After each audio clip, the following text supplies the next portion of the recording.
और सबसे पहले बात खली की। हल्द्वानी के कुमाऊं में चल रहे WWE के भारतीय वर्जन मेगा शो में ग्रेट खली घायल हो गए हैं। कनाडा के रेसलर ने खली पर कुर्सी से हमला किया, जिसके बाद उनके गले और सिर पर गंभीर चोटें आईं। आपको बता दें कि फाइट से पहले द ग्रेट खली डेथ वारंट पर भी साइन कर चुके हैं। Ladies and gentlemen who just joined us, we found out earlier that this man, the Great Khali's contract expired. महाबली के नाम से मशहूर द ग्रेट खली, जिनके सामने बड़े बड़े सूरमा पानी नहीं मांगते। 7 फीट 3 इंच के हट्टे कट्टे खली जब रिंग में उतरते हैं तो दर्शकों में रोमांच चरम पर होता है। बुधवार को WWE के भारतीय वर्जन द ग्रेट खली रिटर्न शो में खली के साथ कनाडा के रेसलर ब्रूडी स्टील की फाइट चल रही थी। शुरू से ही खली ब्रूडी स्टील पर भारी पड़ रहे थे। फैंस का भी उन्हें जबरदस्त सपोर्ट मिल रहा था। इसी बीच अचानक 2 और रेसलर्स रिंग में आ गए। उन्होंने खली पर जोरदार लात घूंसे बरसाने शुरू कर दिए, फिर कुर्सी से वार करना शुरू कर दिया। अब तक ब्रूडी स्टील पर भारी पड़ रहे खली बुरी तरह से लहूलुहान हो गए। वहां मौजूद दर्शकों में हड़कंप मच गया। घायल होने के बाद भी तीनों रेसलर्स उनको मारते रहे। रिंग में ही खली के सिर से खून बहने लगा।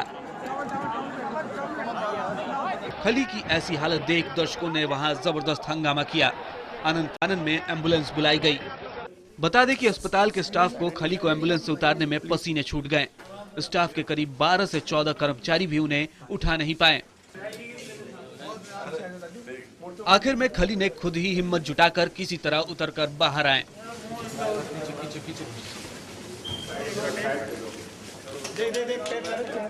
बुधवार रात उन्हें हल्द्वानी के हॉस्पिटल में आईसीयू में रखा गया था। यहां से गुरुवार सुबह हेलीकॉप्टर से उन्हें देहरादून लाया गया। खली का ट्रीटमेंट कर रहे डॉक्टरों के मुताबिक उन्हें सिर, छाती, गर्दन और दिमाग में गंभीर चोटें आई हैं। उनकी रीढ़ की हड्डी में भी दर्द हो रहा है। हालांकि उन्हें अब खतरे से बाहर बताया जा रहा है। आयोजकों के मुताबिक खली को माथे पर 7 टाके आए हैं और उनके टेस्ट हो रहे हैं, जिनकी रिपोर्ट आने के बाद ही यह तय किया जाएगा कि 28 फरवरी को देहरादून में प्रस्तावित अगले मुकाबले में वो हिस्सा ले पाएंगे या नहीं। संजीव शर्मा, देहरादून, IBN 7। संजय दत्त आज अपने गुनाहों की सजा काटकर घर लौट आए। हीरो का गुनाह करना, जेल की सजा और फिर सजा काटकर घर वापसी। कहानी पूरी तरह से फिल्मी लगती है, लेकिन संजय दत्त की जिंदगी से सजा, जेल और अपराध का चैप्टर अब खत्म हो गया। प्रेस कॉन्फ्रेंस कर संजय ने कहा कि मैं आतंकवादी नहीं हूं, मुझे टाडा कोर्ट ने बरी किया था।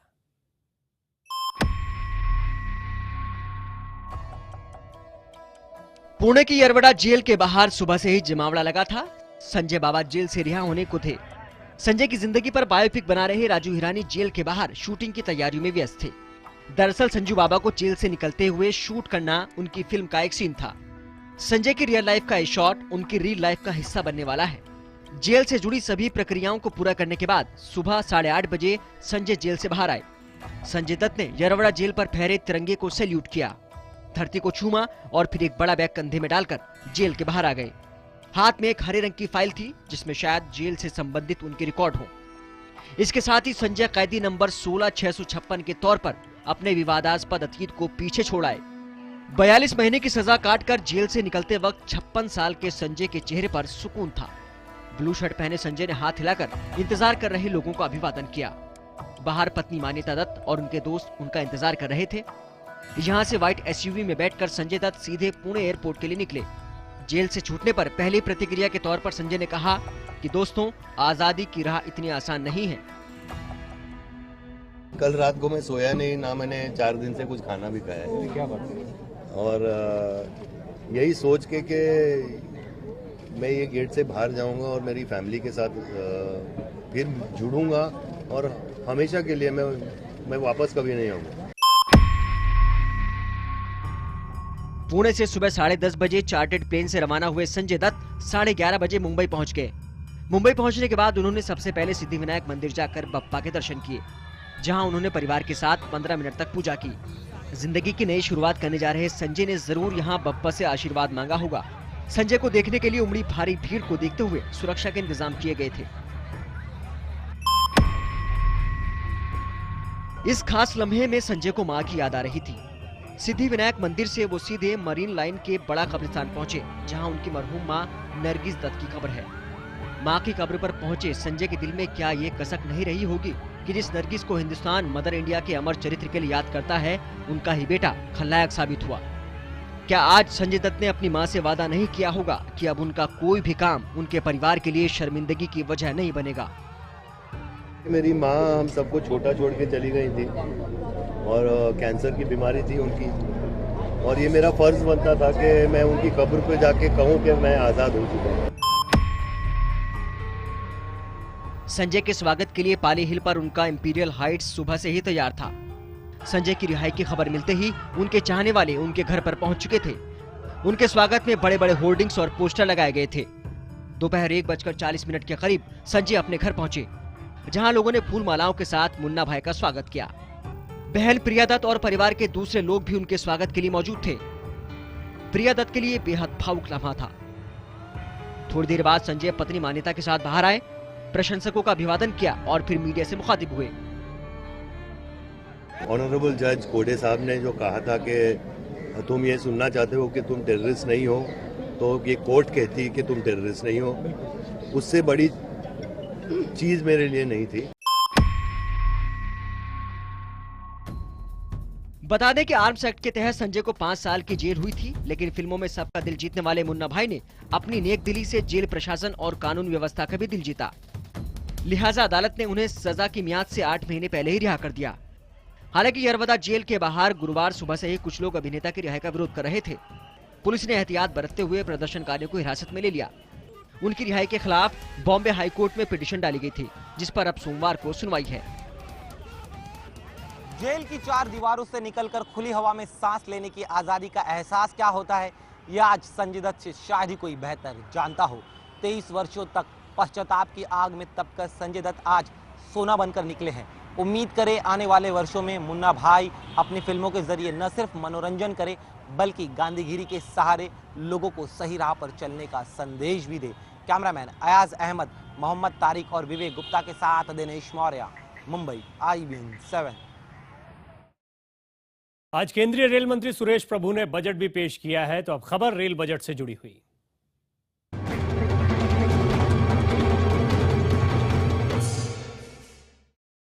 रेल मंत्री सुरेश प्रभु ने आज संसद में अपना लगातार दूसरा रेल बजट पेश किया। रेल बजट की खासियत यह है कि इस बार न तो किराया बढ़ाया गया है और न ही माल भाड़े में कोई इजाफा किया गया है।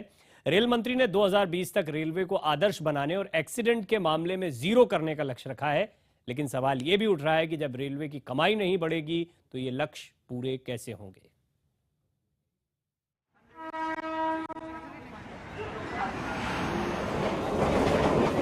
भारतीय रेलवे के प्रभु यानी केंद्रीय रेल मंत्री सुरेश प्रभु का लक्ष्य है कि साल 2020 तक भारतीय रेलवे आदर्श स्तर पर पहुंच जाए और अपने इसी लक्ष्य तक पहुंचने के लिए शायद रेल मंत्री ने इस बार के अपने बजट में आम यात्रियों के लिए न तो ज्यादा कंजूसी दिखाई और न ही दरियादिली। आम लोगों के लिए जरूर इस बजट में कुछ राहत की बात है।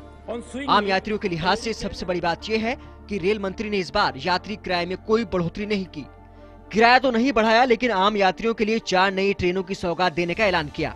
लंबी दूरी की अंत्योदय एक्सप्रेस यानी अनारक्षित सुपरफास्ट ट्रेन, हमसफर ट्रेनों को चलाने का ऐलान किया गया, जिसमें सिर्फ AC 3 की बोगियां होंगी। तेजस ट्रेन की भी घोषणा की है, जो 130 किलोमीटर प्रति घंटे की स्पीड से चलेगी।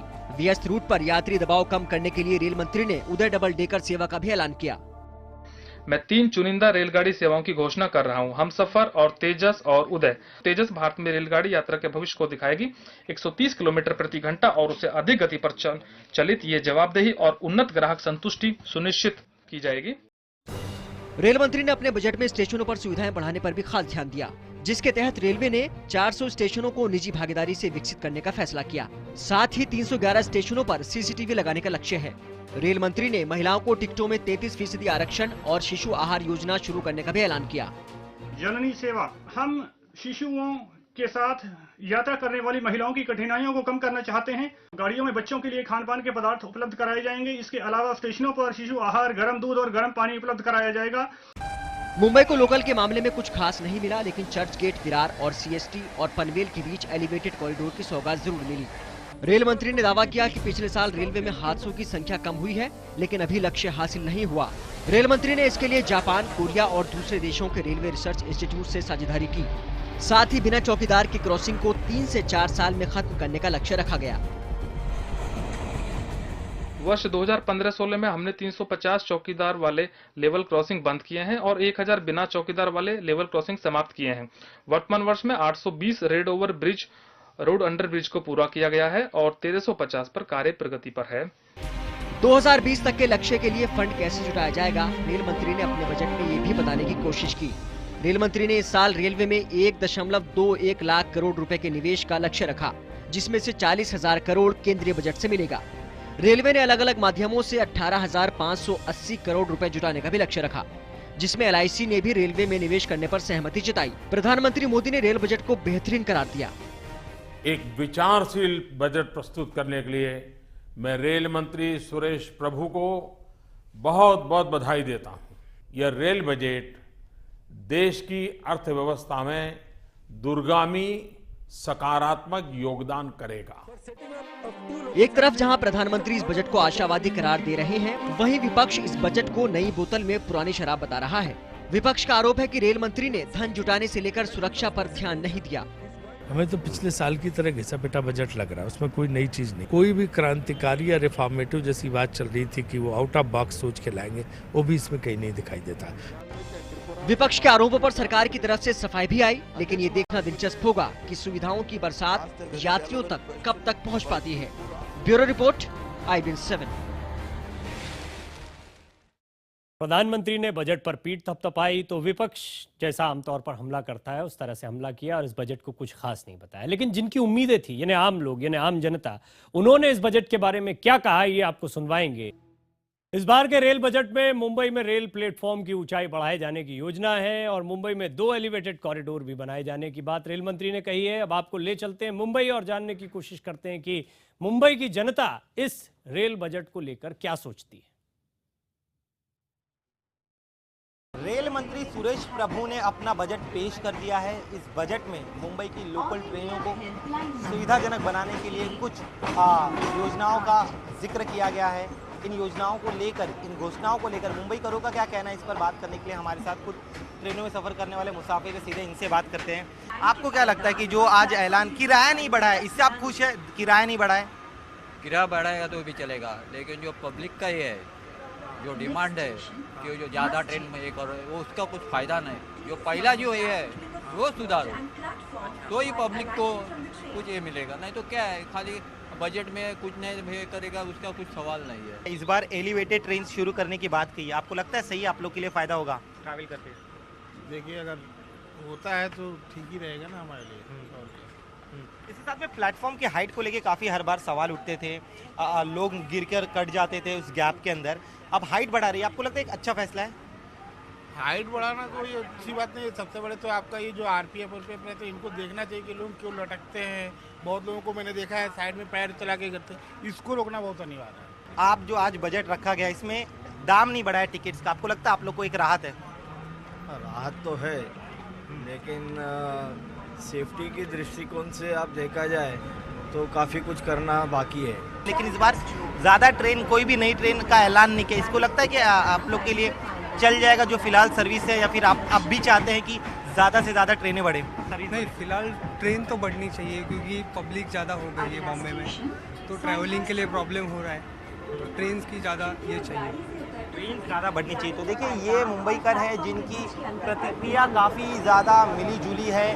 कुछ लोगों का कहना है कि जो 2 अहम घोषणाएं किए गए हैं वो काफ़ी अच्छे, एलिवेटेड ट्रेन की बात हो चाहे या फिर गैप्स की बात हो, लेकिन अहम सवाल इनका अब भी यही है कि लोगों की भीड़ ज़्यादा है। 74 लाख से ज़्यादा रोज़ाना मुसाफिर सफ़र करते हैं और जो फिलहाल जितनी ट्रेनें हैं उतनी ट्रेनें काफ़ी कम हैं। इनकी मांग अब भी यही है कि रेल मंत्री इन ट्रेन को बढ़ाने के बारे में अगर अपने इस बजट में फैसला लेते तो काफ़ी अच्छा होता। कैमरामैन अयाज अहमद के साथ दिनेश मौर्य, मुंबई, IBN 7। रेल मंत्री सुरेश प्रभु ने रेल बजट में सामान्य श्रेणी के लिए अंत्योदय एक्सप्रेस ट्रेन चलाने समेत कई घोषणाएं की हैं। हमारे रिपोर्टर भवानी सिंह ने अजमेर सियालदे एक्सप्रेस ट्रेन में बात की सामान्य श्रेणी में यात्रा कर रहे यात्रियों से। रेल मंत्री सुरेश प्रभु ने रेल बजट में इस बार महिलाओं के लिए सुरक्षा और सुविधा पे खासा फोकस किया गया।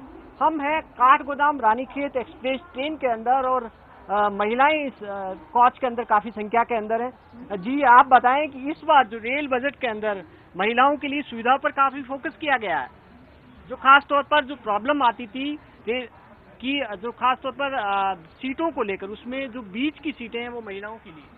हाँ, पहले तो मतलब बहुत ज्यादा भीड़ होती थी, वैसे लग रहा है अभी देख के कि हाँ सुविधा दी है तो उसका लग रहा है कुछ फायदा, भीड़ कम है, जगह हमें मिल गई है, हो सकता है शायद कंपार्टमेंट बढ़ा दिया इसीलिए हमें 33% आरक्षण काफी अच्छा है। हाँ, जब तो जगह मिल गई और पैसे बहुत अच्छा भी कर दिया, ये जरूरी था महिलाओं जरूरी था और महिलाओं के लिए 182 हेल्पलाइन शुरू की गई, अच्छा है क्योंकि काफी जरूरत रहती है महिलाओं के लिए। ये सर बहुत फायदा है, बिकॉज गर्ल्स को भी बहुत प्रॉब्लम होती थी इस चीज के लिए, आना जाना होता था तो कभी पढ़ाई के चक्कर में, कभी अपनी जॉब के सिलसिले में, अब उनको उस चीज से काफी फायदा मिला है। CCTV कैमरे भी स्टेशन पे लगेंगे, उससे भी फायदा होगा। उससे भी बहुत कुछ वो मिल रहा है, फायदा मिल रहा है, प्रॉफिट है उससे भी। जाहिर तौर पर महिलाएं खुश हैं कि जो इस बार बजट के अंदर उनको फोकस किया गया है, सुविधाओं पे और सुरक्षाओं पे ध्यान दिया गया। कैमरा पर्सन मनीष के साथ भवानी सिंह, जयपुर, IBN सोन।